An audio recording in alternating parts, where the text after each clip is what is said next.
Jesus.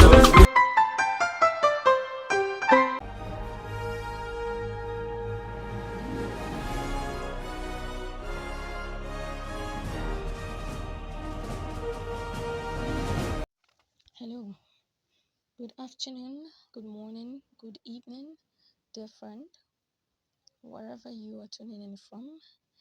I really want to appreciate you for being a part of this program. And thank you for always being there to share in what we have each time we are on air. I quickly want to talk about something. I know we've heard about this case of depression so much. And while in the course of So, okay, I want us to talk about something very important. It's about the case of depression caused by anxiety, and most importantly, by living in the imaginative realm. I'll break it down.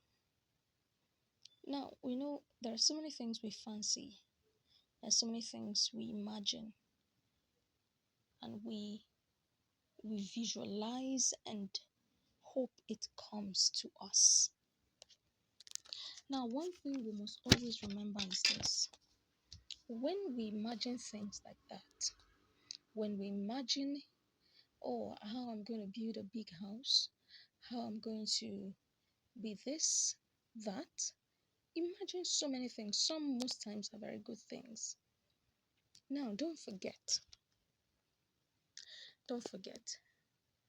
that the only thing that can come to pass is what God has said, not what you only imagine. That is not in God's plan for us.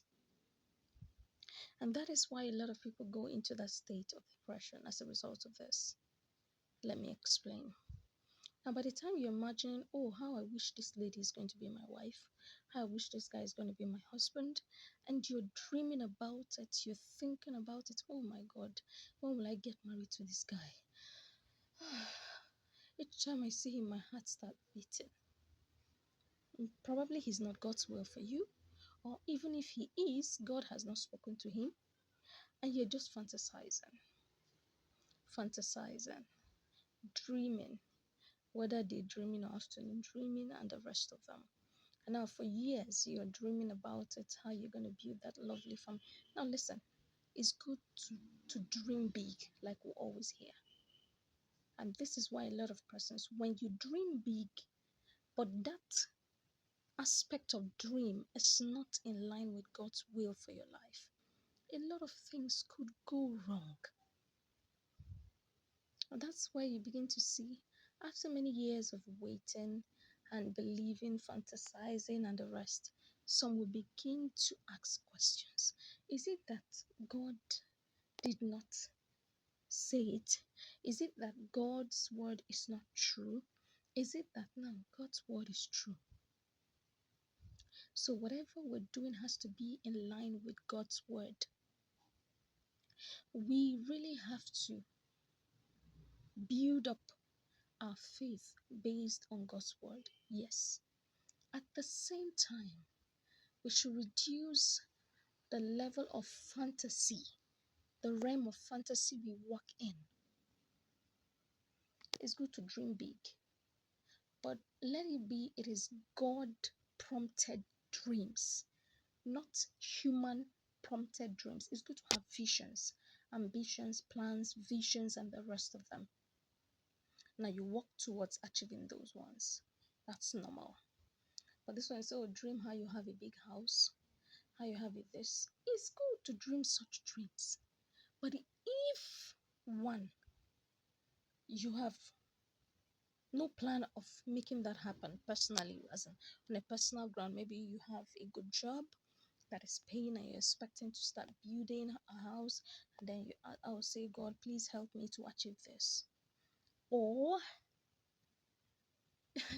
you don't have any word from God on that matter. Now it's good to dream, but when these two things are not available, you might only be fantasizing. And if it lingers for some time, you might find out that, oh, you just had to what? Dream all this while. So there, friend, it's good to fantasize. It's good to imagine things. It's good to have this picture of, oh, this is what I want. But please, don't let it consume your reality. That's the essence of this. And that's why a lot of people go into depression, because they allow their fantasy, their daydreamings override the reality they are in. And so when what they have fantasized about for so long doesn't happen, then the next thing that happens is what? They begin to feel downcast. They begin to feel depressed. They begin to feel like, why did I waste my time with this? What's the purpose? So please, dear friends, it's good to daydream. It's good to fantasize. But let it not consume your reality. That's the essence of this message. I don't intend to take much of your time, but this is one of the keys. The enemy makes you to live so much in the dream realm. I'm not talking of physical dreams, lie down to sleep and then no. When you're awake, time you will use to do other things, you're busy dreaming, oh, how I'll just go there now. Ah, and now occupy that seat and become the chairman. But what are you doing? Nothing. What have you gotten? Nothing. Have you gone to school? You've not even had your WAEC. You have not had your GC. You have not had anything. You're not the one to make it happen, but you must prepare yourself such that if it's in line with God's word for you, then He will make it happen. And by then, you're already prepared. So, dear friend, let it be known that we live in the world created by God. And He gave us everything freely to enjoy. And so the best is to live each day as it comes. Now, there are times, for certain reasons, you might be kind of under the cloud, or as in the weather is not favorable to you. It happens. But please ensure that no matter what, you live your life in the reality of what? God's word and God Himself. God's word is our guiding principle. Now, if God has told you, my dear, don't worry, I'll make this happen, I'll do that. Probably He may not have said verbatim, but maybe through His word, you were studying God's word, and that word just jumped at you, as in came alive. Now hold on to it. And while you're doing that, keep doing other things while you're waiting for that to happen. These were things we did not know early. These were things we did not find out early. And so there were a lot of times we wasted just being at a point, not really doing much as God wanted us to do. But now that you understand better, instead of living in the realm of fantasy, we live in the reality that God has given to us by living in His reality, in the realm of His presence. Yes. And His word.